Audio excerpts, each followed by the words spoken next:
In this video, I'm going to show you how I turned this cheap 4-pound hammer from Harbor Freight into a really nice straight peen hammer for blacksmithing. I'll use this hammer to stretch material out on the anvil. First thing I do is cut the handle off and then remove all the material in the eye of the hammer.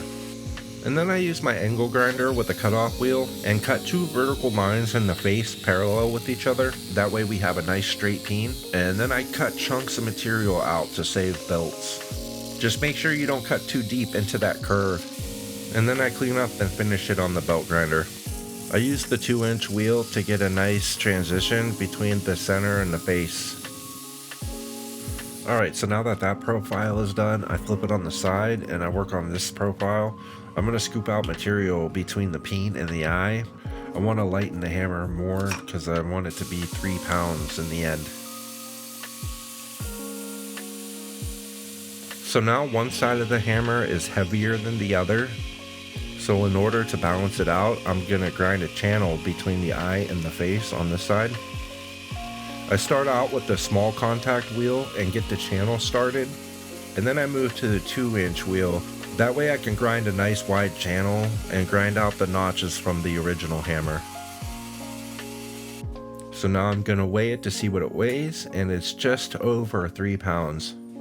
But once I run through the belts and get everything cleaned up, it actually comes in just under 3 pounds when I re-weighed it. So on this side, I clean up the bezels with the small contact wheel, and I clean up the face also because I don't want that crease. So here it is, sanded up to 1000 grit on the belt grinder. I'm going to use the original handle that came with the hammer and just modify it. So I drew some guidelines on the handle to kind of give me an idea of how I want to shape it. So the first thing I did was fade the thick part into where the handle will be. And then I grind the handle and blend it into the base of that fade. And then I do the eye, and I'll do the same thing. I fade it from the thick part down to where the eye will be. So once I have it done on both sides, I'll turn it and square it up.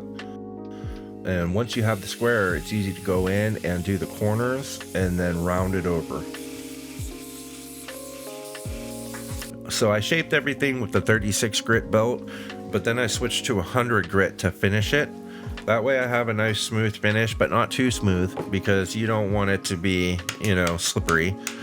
Alright, so my favorite part where you get to beat the bottom of the handle and it magically tightens up somehow.